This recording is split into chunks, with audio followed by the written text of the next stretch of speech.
Hello everyone, welcome to our channel cyber skills. जैसा कि आपको पता होगा, ये हमारे लिनक्स की बेसिक टू एडवांस कोर्स की 5th क्लास है, जिसके अंदर हम एक्सप्लेन करेंगे टॉप कमांड को और htop कमांड को। टॉप कमांड हमारी लिनक्स ऑपरेटिंग सिस्टम के अंदर CLI इंटरफेस पे वर्क करती है, जो हमें ये बताती है कि जितनी भी हमारी रियल टाइम प्रोसेसेस है उनके बारे में बताती है कि कौन सी प्रोसेस कितना CPU को कंज्यूम कर रही है, कितना मेमोरी को यूज कर रही है और कौन सी प्रोसेस अभी रनिंग कंडीशन के अंदर है। और जब आपको टॉप कमांड का प्रैक्टिकल समझाऊंगा तो 1 बाय 1 सभी टास्क को कंप्लीट करते चलेंगे कि कौन से वर्ड का क्या मतलब है। ये सब आपको मैं इंटरफेस पे बताऊंगा, CLI इंटरफेस पे बताऊंगा जब टॉप कमांड का प्रैक्टिकल करेंगे तब। अभी मैं आपको बता देता हूँ htop कमांड क्या करती है। htop कमांड इसी का अपग्रेडेड वर्जन है टॉप कमांड का, जो हमें कलरफुल इंटरफेस प्रोवाइड करती है। अब हम बात करेंगे इन दो कमांड के प्रैक्टिकल के बारे में। और जिस किसी ने भी Linux operating system virtually install नहीं कर रखा है तो हमारी प्रीवियस वीडियो को एक बार जरूर देख लेना। उसके अंदर हमने बहुत डिटेल से एक्सप्लेन कर रखा है कि कैसे लिनक्स को वर्चुअली इंस्टॉल करते हैं, तो आप एक बार उसको जाके देख लेना। ठीक है गाइज, अब चलते हैं हम सीधा लिनक्स के टर्मिनल के ऊपर। अब हम बात करेंगे टॉप कमांड के प्रैक्टिकल के बारे में। बेसिकली मैं आपको यही रिकमेंडेड करता हूँ, आप दो ही लिनक्स इंस्टॉल करना, पैरेट और काली। ये दो हमारी पेन टेस्टिंग के लिए सबसे ज्यादा हेल्पफुल होती है, क्योंकि इनके अंदर प्री इंस्टॉल टूल्स हमें पहले से ऑलरेडी मिल जाती है। ठीक है गाइज, अब हम इस टॉपिक पे ज्यादा बात नहीं करेंगे, अब हम चलते हैं सीधा टर्मिनल के ऊपर। जैसा कि हम हमारी लिनक्स ऑपरेटिंग सिस्टम में आ चुके हैं, अब हम बात करेंगे डायरेक्ट टॉप कमांड के सिंटेक्स के बारे में। मैं अपना टर्मिनल ओपन कर लेता हूँ। टॉप कमांड का सिंटेक्स होता है टॉप, और आपको एंटर प्रेस कर देना है टॉप राइट करके। अब हमें टर्मिनल पे शो हो रहा है टॉप कमांड का रिजल्ट। जो हमारी फर्स्ट रो होती है ये हमें शो करती है सिस्टम समरी को। जो ये फर्स्ट यहाँ पे जो टाइम चल रहा है ये हमें बता रहा है कि टॉप कमांड हमने कब रन की थी। जो हमारी 17 मिनट्स है अब के बाद में, ये हमें ये बताती है कि पिछले 17 मिनट से हमारा सिस्टम चल रहा है, यानी हमारा लिनक्स ऑपरेटिंग सिस्टम पिछले 17 मिनट से चल रहा है। जो 1 यूजर यहाँ पे शो हो रहा है, इसका मतलब है कि हमारे सिस्टम के अंदर करंटली 1 यूजर लॉगिन है, जिसका नाम है पैरेट। और इसके बाद में जो टर्म है load average, load average indicate करता है 1 मिनट, 5 मिनट और 15 मिनट। इसका मतलब है कि पिछले 1 मिनट से हमारा CPU कितना कंज्यूम हुआ है, पिछले 5 मिनट से हमारा CPU कितना कंज्यूम हुआ है और पिछले 15 मिनट से हमारा CPU कितना कंज्यूम हुआ है। ये हम देखते हैं लोड एवरेज के अंदर। अब हमारी सेकेंड रो इंडिकेट करती है ये इंडिकेट करती है टास्क समरी को, यानी हमारे सिस्टम के अंदर टोटल 290 प्रोसेसेस हैं, जिनमें वो सारी की सारी हैं, रनिंग प्रोसेसेस भी इंक्लूड है, स्लीपिंग प्रोसेसेस भी इंक्लूड है, स्टॉप प्रोसेसेस भी इंक्लूड है और ज़ॉम्बी प्रोसेसेस भी इंक्लूड है। जो हमारी सेकंड टर्म है ये इंडिकेट करती है रनिंग प्रोसेसेस को, यानी हमारे सिस्टम के अंदर 1 रनिंग प्रोसेसेस, यानी हमारे सिस्टम के अंदर 1 रनिंग प्रोसेस है, जो आपको मैं यहीं दिखा सकता हूँ। जो ये वाली है, ये वो प्रोसेस है जिसमें हमने टॉप कमांड रन किया था। हमारा टर्मिनल है जो करंटली यूज कर रहे हैं, ये भी हमारी एक प्रोसेस के अंदर ही काउंट होती है। जो ये वाली टर्म है ये इंडिकेट करती है वो प्रोसेस जो अभी करंटली रनिंग कंडीशन के अंदर नहीं है, वो अभी सारी की सारी स्लीपिंग मोड के अंदर है। जब भी उन्हें इनपुट मिलेगा वो सारी रनिंग कंडीशन के अंदर आ जाएंगी। उसके बाद में है यहाँ पे स्टॉप प्रोसेस, वो होती हैं जिन्हें हम मैनुअली बंद करते हैं। जैसे मैं आपको एक एग्जांपल के थ्रू समझाता हूँ। मैं एक पाइथन सर्वर स्टार्ट करता हूँ, जिससे आपको आसानी से समझ में आ जाएगा। इस सेशन को मैं टर्मिनेट नहीं करता हूँ, एक बार मैनुअली रोक देता हूँ। ये वर्क करते हैं हम Ctrl+Z की हेल्प से। जैसे कि मेरे को यहाँ पे एक रो शो हो रही है जिसके अंदर 1 प्लस स्टॉप शो हो रहा है मेरे को, ये आपको मैं यहाँ समझाता हूँ। अब मेरे को यहाँ पे पहले यहाँ पे 0 शो हो रहा था, अब यहाँ पे मेरे को 1 शो हो रहा है। इसका मतलब एक प्रोसेस है जो अभी स्टॉप्ड है, यानी बैकग्राउंड में जिंदा है, यानी अलाइव है, वो अभी टर्मिनेट नहीं हुई है। उसको वापस रनिंग कंडीशन में लाने के लिए मैं BG कमांड का यूज करूंगा या FG कमांड का यूज करूंगा। मेरे को वापस स्टार्ट करना है, स्टार्ट करने के लिए मेरे को FG कमांड का यूज करना होगा। ये मेरा सर्वर वापस स्टार्ट हो चुका है। स्टॉप्ड में पहले 1 शो हो रहा था, अब वहां पे मेरे को 0 शो होगा। ये देखो, जो हमने एक प्रोसेस थी, जो हमने पाइथन सर्वर स्टार्ट किया था, उसको हमने मैनुअली एक बार स्टॉप कर दिया था, तो हमें यहाँ पे 1 इंडिकेट होने लगा था, यानी 1 दिखने लगा था। अब हमें यहाँ पे 0 शो हो रहा है, इसका मतलब है कि वो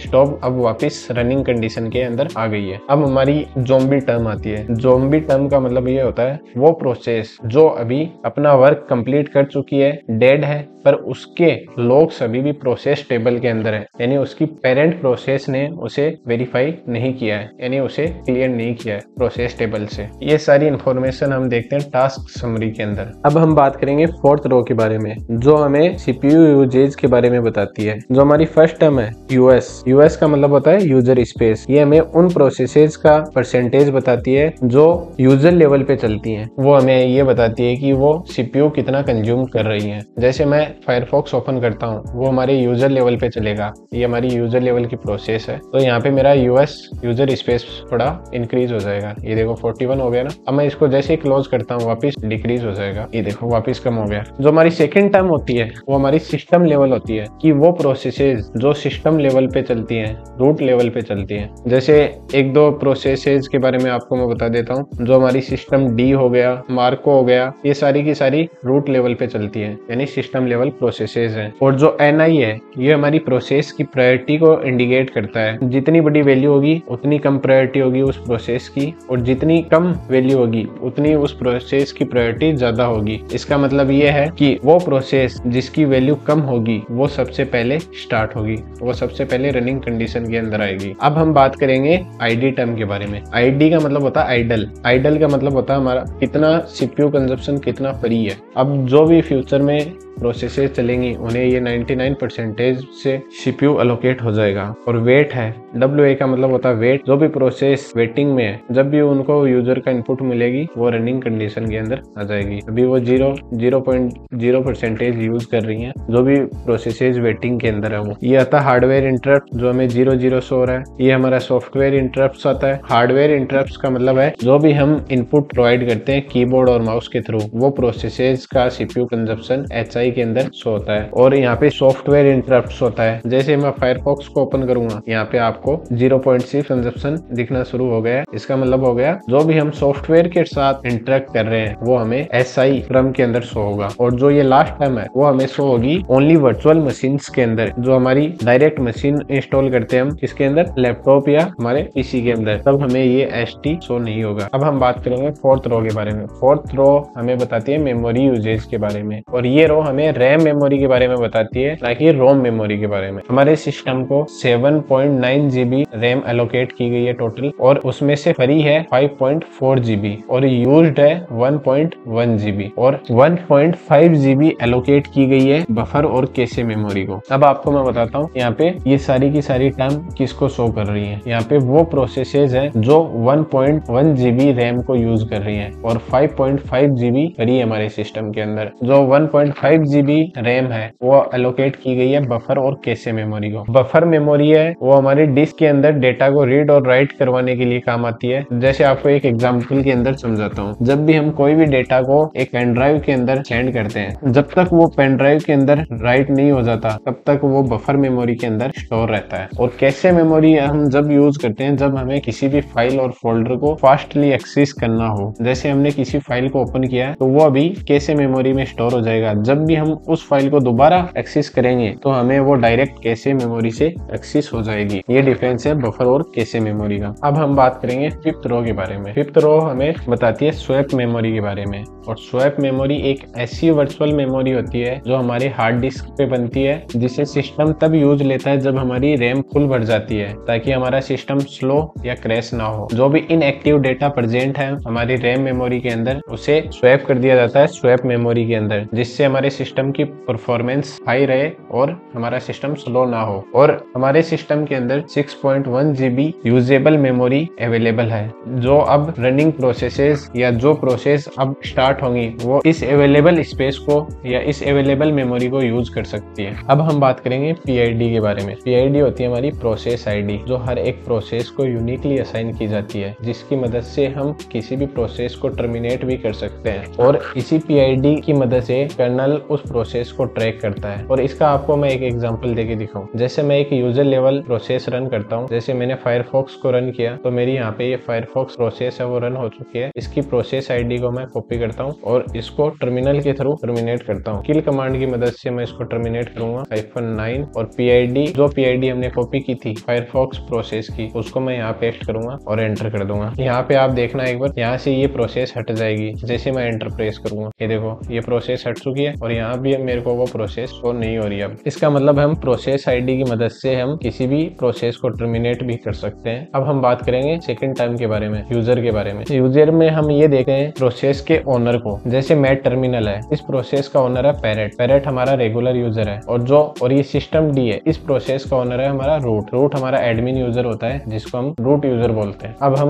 मूव करते हैं थर्ड टर्म की तरफ, PR और NI के बारे में। PR का मतलब होता है प्रायोरिटी और NI का मतलब होता है नाइस। जिस भी प्रोसेस को PR वैल्यू बाय डिफॉल्ट 20 होती है, जितनी वैल्यू कम होगी PR, उस प्रोसेस की प्रायोरिटी उतनी ज्यादा होगी, और जिस प्रोसेस की PR वैल्यू ज्यादा होगी उस प्रोसेस की प्रायोरिटी कम होगी। NI की मदद से हम मैनुअली किसी भी प्रोसेस को प्रायोरिटी वैल्यू असाइन कर सकते हैं। रेगुलर यूजर से हम किसी भी प्रोसेस को पॉजिटिव वैल्यू प्रोवाइड कर सकते हैं और रूट यूजर से हम किसी भी प्रोसेस को नेगेटिव वैल्यू भी असाइन कर सकते हैं। और इसको असाइन करने का तरीका आपको मैं बताता हूँ। किसी भी प्रोसेस को नाइस वैल्यू असाइन करनी हो तो नाइस कमांड की मदद से कर सकते हैं। -n कितनी वैल्यू उसको असाइन करनी है, बाय डिफॉल्ट 0 होती है। जैसे मैं उसको 10 करता हूँ, उसकी प्रायोरिटी वैल्यू 10 करता हूँ मैं, और फायरफॉक्स को असाइन करता हूँ। ये मैं एक प्रोसेस ओपन करता हूँ, ये मेरी एक प्रोसेस रन हो चुकी है। अब मैं आपको यहाँ दिखाता हूँ। अब देखो जो हमारी फायरफॉक्स जो सर्विस ओपन हुई थी उसकी प्रायोरिटी वैल्यू क्या है, 10। बाय डिफॉल्ट कितनी होती है, 20, लेकिन उसमें 10 और ऐड हो गई, अब हो गई वो 30। समझ गए आप? यानी PR वैल्यू आप डायरेक्ट चेंज नहीं कर सकते,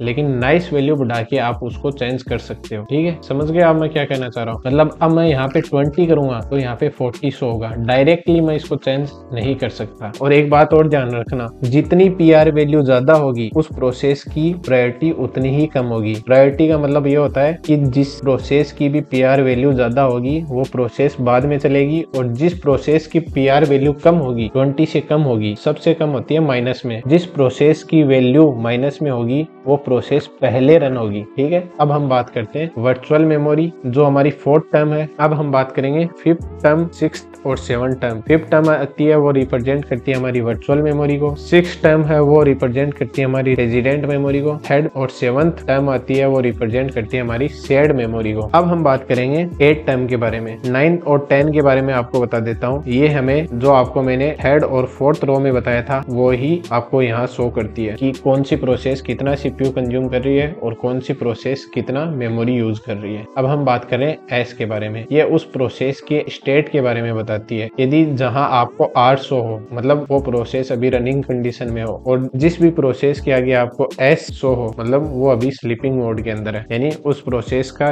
स्टेट है वो स्लीपिंग स्टेट है। ओके गाइज, अभी तक मैंने आपको टॉप कमांड के रिजल्ट के ईच टर्म को डिटेल से एक्सप्लेन किया है। अब मैं आपको कुछ एक यूजफुल शॉर्टकट कीज के बारे में बता देता हूँ जो आपको टॉप कमांड में बड़ी हेल्पफुल होती है, जो आपको टॉप कमांड के अंदर यूजफुल है। इस डिस्प्ले से आपको बाहर आना है तो आपको Q प्रेस करना है। Q का मतलब होता है क्वाइट, जो हमारी टॉप कमांड के रिजल्ट से बाहर आता है। अब जो भी आपको ये हर एक सेकंड अपडेट हो रहा है, इससे आपको बाहर आना है। जैसे मैं Q प्रेस करता हूँ तो अब आपको ये अपडेट होता नहीं दिखाई देगा, यानी हम टॉप कमांड से बाहर आ गए। एक दो शॉर्टकट की और बता देता हूँ आपको टॉप कमांड के अंदर। यदि आपको ओनली रनिंग और स्लीपिंग प्रोसेस देखनी है तो आपको I प्रेस करना है। यहाँ पे सिर्फ रनिंग और स्लीपिंग प्रोसेस ही दिखाई देंगी, आइडल प्रोसेसेस नहीं दिखाई देंगी। यदि आपको मेमोरी यूजेज देखने हैं तो आपको कीबोर्ड से प्रेस करना है M, तो आपको मेमोरी यूजेज शो होगा यहाँ पे। जैसा कि हमने टॉप कमांड के बारे में अब डिटेल से बात कर ली है, अब हम बात करेंगे इसका अपग्रेडेड वर्जन जो था। अब हम बात करेंगे इसके अपग्रेडेड कमांड के बारे में, जो है S टॉप कमांड,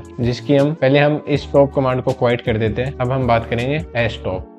ये देखो, जब हमने थ्योरेटिकल पार्ट कवर किया था तब बताया था कि S टॉप कमांड हमें कलरफुल इंटरफेस प्रोवाइड करवाता है, लेकिन डिटेल्स सारी वही टॉप कमांड वाली है। और इन दोनों में एक बिग डिफरेंस यही है कि इसमें जब हम माउस से स्क्रॉल करते हैं तो सारी प्रोसेसेस वो अप एंड डाउन हो रही हैं। जब हम टॉप कमांड के अंदर कर रहे थे तो हमारे टर्मिनल पूरा स्क्रॉल हो रहा था, ना कि टॉप कमांड का रिजल्ट स्क्रॉल हो रहा था। ठीक है गाइज, ये हमने बात की थी CLI इंटरफेस की। अब हम बात करेंगे GUI इंटरफेस की लिनक्स के अंदर। मैं मैं टर्मिनल को क्लोज कर देता हूँ। अब हम बात करेंगे लिनक्स के GUI इंटरफेस पे कैसे चेक करते हैं कि रियल टाइम प्रोसेसेस कौन सी चल रही है, कौन सी नहीं चल रही है। वो हम देखते हैं। एक टूल है जिसकी मदद से हम चेक करते हैं, सिस्टम मॉनिटर। इसकी मदद से हम ये देख सकते हैं कौन सी प्रोसेसेस हैं वो रनिंग कंडीशन में, कौन सी प्रोसेसेस हैं वो स्लीपिंग कंडीशन के अंदर है। ये फर्स्ट टैब हमें बताता है सिस्टम समरी के बारे में, ये प्रोसेसेस के बारे में बताता है, ये रिसोर्सेज के बारे में बताता है, और ये हमें ग्राफिकल यूजर इंटरफेस प्रोवाइड करवाता है। ग्राफिकली रिप्रेजेंट करता है कि कितना CPU कंज्यूम हो रहा है, कितना CPU नहीं कंज्यूम हो रहा है। ये देखो, ये हमें फाइल सिस्टम के बारे में बताता है। ठीक है, अब हम इसको डिटेल से और नहीं बात करेंगे क्योंकि वीडियो बहुत लंबी हो चुकी है और हमने ईच टर्म के बारे में पहले ही बात कर ली है टॉप कमांड के अंदर। अब मैं आपको विंडोज के अंदर कैसे चेक करते हैं रियल टाइम प्रोसेसेस को, वो भी आपको मैं एक बार जल्दी से बता देता हूँ। अब हम हमारी विंडोज मशीन के अंदर आ चुके हैं। तो इसके दो तरीके हैं। एक तो हम शॉर्टकट की मदद से टास्क मैनेजर को ओपन कर सकते हैं। कंट्रोल शिफ्ट और एस्केप की मदद से हम टास्क मैनेजर को ओपन कर सकते हैं, जो हमें बताता है कि कौन सी प्रोसेसेस हैं जो रनिंग कंडीशन में है और कौन सी प्रोसेस है वो अभी स्टॉप्ड है और कौन सी प्रोसेस है वो कितना CPU को कंज्यूम कर रही है हमारे सिस्टम के। रन न्यू टास्क, इससे हम मैनुअली किसी भी टास्क को रन कर सकते हैं और यदि हमें किसी भी टास्क को एंड करना हो तो एंड टास्क भी कर सकते हैं। जैसे मेरा ब्रेव ब्राउजर है, यहाँ पे देखना, इसको मेरे को एंड करना है तो मैंने पहले इसको सेलेक्ट करना है, फिर एंड टास्क। प्रोसेसेस में हमें ये दिखाएगा कि कौन सी प्रोसेस चल रही है और कितना CPU कंज्यूम कर रही है, कितना मेमोरी कंज्यूम कर रही है वो प्रोसेस, कितना वो डिस्क कंज्यूम कर रही है और कितना वो नेटवर्क को कंज्यूम कर रही है, कितना वो नेटवर्क यूटिलाइजेशन हो रहा है। और लास्ट टर्म हमें बताता है पावर यूजेज, जो बेसिकली लैपटॉप्स के अंदर दिखाता है। पावर यूजेज बेसिकली लैपटॉप्स के लिए दिखाता है कि कौन सी सर्विस है जो कितना पावर कंज्यूम कर रही है। ये परफॉर्मेंस बताता है, ये हमें ग्राफिकली रिप्रेजेंट करता है कि हमारा सिस्टम वो कितना मेमोरी को यूज कर रहा है और कितना CPU को कंज्यूम कर रहा है। ये स्टार्टअप होता है कि हमारी सर्विस जैसे ही हमारा लैपटॉप या PC स्टार्ट होता है तो कौन से ऐप या प्रोसेसेस हैं जो ऑटोमेटिकली स्टार्ट हो जाते हैं। यहाँ पे यूजर्स शो करता है कि हमारे सिस्टम के अंदर कितने लॉगिन यूजर्स हैं। यहाँ पे सर्विसेज की PID बताता है, स्टेटस बताता है, उनके ओनर का नेम बताता है और CPU कंजप्शन दिखाता है। और भी बहुत सारी टैब्स हैं जो मैं आपको इतना डिटेल से नहीं बता सकता क्योंकि वीडियो ऑलरेडी बहुत बड़ी हो चुकी है। यहाँ पे वो सारी सर्विसेज मेंशन है जो हमारे सिस्टम के अंदर रनिंग कंडीशन में है या स्टॉप कंडीशन में है या वो बैकग्राउंड में रन कर रही है। ठीक है गाइज, आज हमने बात की टॉप कमांड और stop कमांड के बारे में और हमने ये भी देखा विंडोज के अंदर कैसे चेक करते हैं रनिंग टाइम प्रोसेसेस को, और हमने ये भी देखा कि विंडोज के अंदर रियल टाइम प्रोसेसेस को कैसे चेक कर सकते हैं। अब मेरा आपसे एक क्वेश्चन है जिसका आपको रिप्लाई करना है कमेंट बॉक्स में। मेरा क्वेश्चन ये है कि टॉप कमांड और PS कमांड के अंदर डिफरेंस क्या होता है, जिसका आंसर आपको आने वाली शॉर्ट वीडियो के अंदर मिल जाएगा। और गाइज, आपको हमारी वीडियोस पसंद आ रही है तो हमारे चैनल को लाइक करें, शेयर करें और सब्सक्राइब करें। और यदि आपको इस वीडियो के नोट्स चाहिए तो आप हमारे टेलीग्राम चैनल को जरूर ज्वाइन कर लेना। ठीक है गाइज, मिलते हैं अगली वीडियो में।